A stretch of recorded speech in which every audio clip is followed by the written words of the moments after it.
There must be a famine on somewhere, because we were just letting our midday meal go down when the vicar calls with some envelopes, breezes in, anorak and running shoes, and he says, "I always look forward to coming to this house, Mrs. Whittaker." He's got the idea she's deaf, which she isn't. It's one of the few things she isn't. He says, "Do you know why? It's because you two remind me of Jesus and his mother." Well, I've always thought that Jesus was a bit offhand with his mother, and on one occasion I remember he was quite snotty with her, but I didn't say anything. And of course Madam is over the moon. In her book, if you can't get compared with the Queen Mother, the Virgin Mary's the next best thing. She says, "Are you married?" She asks him every time, never remembers. He said, "No, Mrs. Whittaker, I am married to God." She says, "Well, where does that leave you with the housework?" He said, "Why, I don't do as well as your Graham. He's got this place like a palace." She says, "Well, I do my whack. I washed 4 pairs of stockings this morning." She hadn't. She put them in the bowl, then they slipped her mind, so the rest of the operation devolved on me. He said, "How are you today, Mrs. Whittaker?"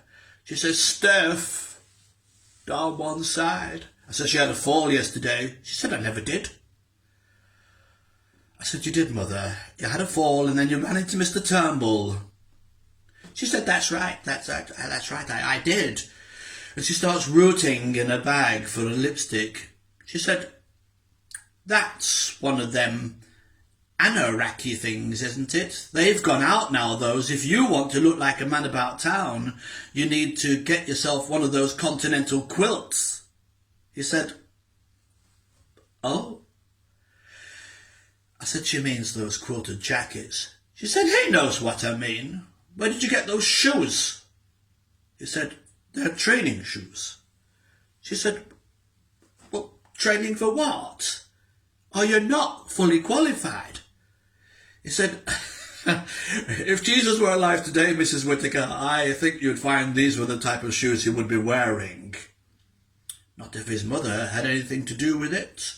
She said she'd have him down Steadler Simpson's and she'd get him into some good brogues. Somebody was telling me the Italians make good shoes.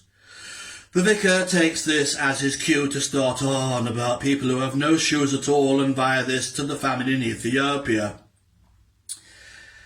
I fork out 50p, which he says will feed 6 families for a week. And she says, "Well, it would have brought me some Quality Street." When he's at the door, he says, "I take my hat off to you, Graham. I've got a mother myself."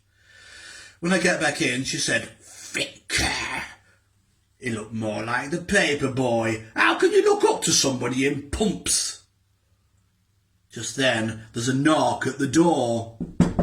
"Get down," she says, he's back." Only it isn't. It's Mr. Turnbull.